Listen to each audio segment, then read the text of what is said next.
Bahati mbaya kwamba tumekuja kuzungumzia hapa, tulitakiwa tuzungumzie pale mahakamani, kwa sababu mambo yenyewe ambayo nilitaka kusema kwa niaba ya chama chetu ni mambo yanayohusu hizi kesi na ni mambo yaliyotakiwa kuzungumzwa kwenye premises za mahakamani.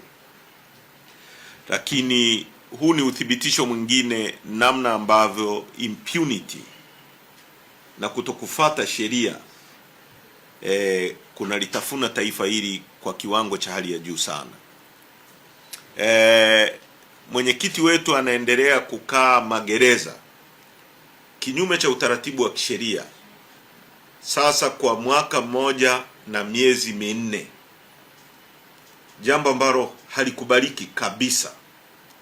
Na kutokana na yeye kuwa magereza kwa muda mrefu huu ambao umetokea, tumeona mambo mengi ambayo yanajitokeza, ikiwemo yeye kunyimwa haki ambazo wafungwa na mahabusu wengine wote wanapewa, kuwa mistreated, sisi viongozi wenzake kuzuiliwa kwenda kumwona. Wote tumesikia mambo aliyoyasema. Sasa kutokana na hilo nataka kusema mambo mawili. Cha kwanza,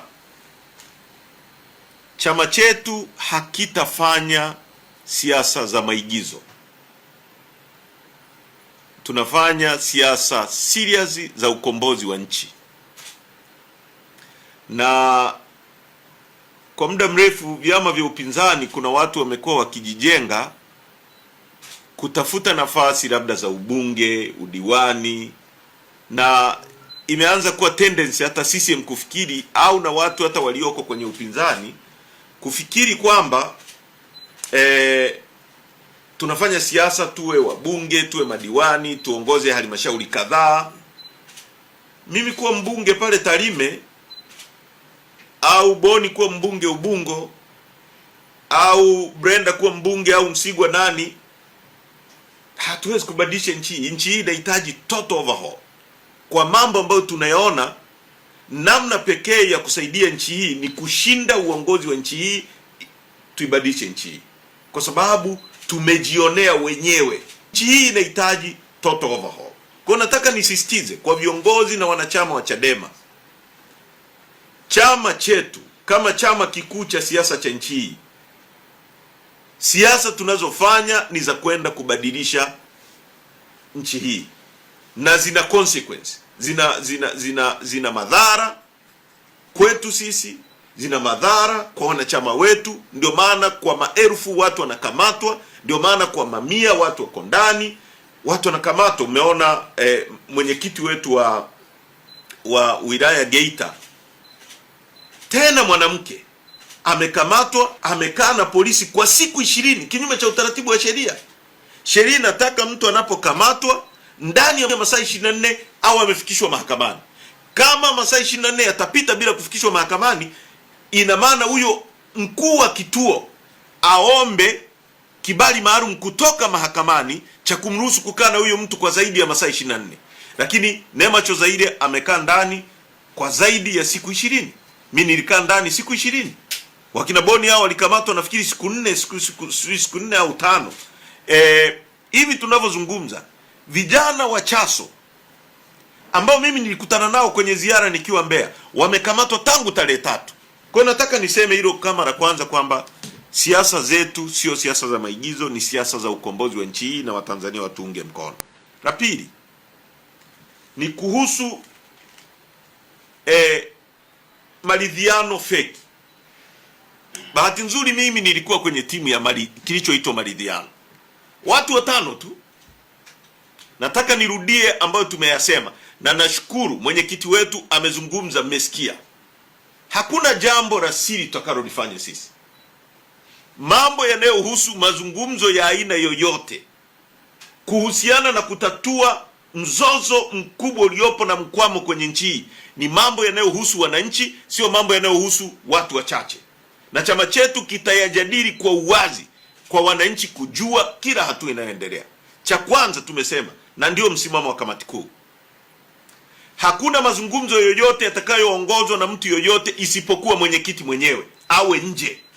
Kwa kama kuna njia ya kuanza kuzungumza, lazima kwanza mwenyekiti wa chama chetu mwenyewe awe nje na vikao videcide. Cha pili, hakuna mazungumzo tutakaozungumza bila mediator.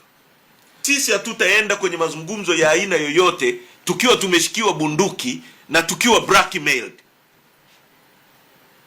kwamba blackmail si kufanya mambo ya kihuniuni, kutishatisha watu, kwamba twende kwenye mazungumzo tumepiga magoti. Hakuna mazungumzo yatakayofanyika bila mwenyekiti kuwa nje. Hakuna mazungumzo yatakayofanyika bila watu kuwajibika. Hakuna mazungumzo yatakayofanyika bila mediator, interrupter ambaye atakuwa between ndio mazungumzo ya maana ambayo yametokea. Na kwa mara ya kwanza nimemsikia hata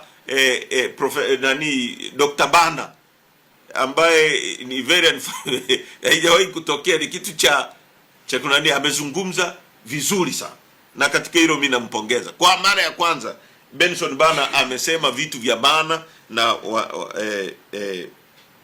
watu wanapaswa kusikiliza. Mwisho ni kuwashukuru sana Watanzania, sana kabisa, kwa michango ambayo wameendelea kutoa kwa chama chetu ili tuweze kufanya baraza kuu la chama. Leo asubuhi tulikuwa tumefikia milioni 170. It's a milestone. Haijawahi kutokea kwenye historia ya michango ambayo yote tumekuwa tukichangisha. Haijawahi kutokea. Michango yetu iko very clear. Hata mtoto mdogo uhitaji siku mbili kuichunguza. Namba inayopokea michango ni mbili tu. Ni namba ya simu 0744 44 69 69 Chadema HQ, na akaunti ya namba ya NMB.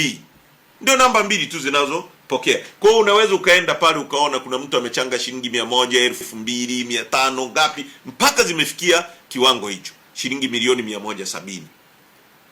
Sasa tunaomba Watanzania waendelee kutuchangia. Na katika hili, jana mwenyekiti wetu alitoa wito. Ndio maana nimekuja kuinsisti hili jambo kwa Watanzania, kwamba Watanzania waendelee kuchangia Chadema. Kwa hiyo naleta challenge kwenu Watanzania, kwa heshima ya mwenyekiti, mtu ambaye amekaa ndani siku zote hizi kwa kupigania mageuzi ya nchi na anapitia maumivu makubwa, tujipe challenge ya kutafuta zaidi ya shilingi milioni 160 zilizobaki kwa siku 10. Kwa hiyo kila mtu usiseme nimeisha changa. Shilingi 1000 ni ndogo sana, haitafanya change yoyote. Ni shilingi 500. Labda Heche amechanga, mimi nisipochanga Heche ametoa, labda Pamela ametoa, labda Boni ametoa, labda hapana. Kila mtu, ikiwa mwenyewe waandishi wa habari, kila mtu atume shilingi 1000, 2000.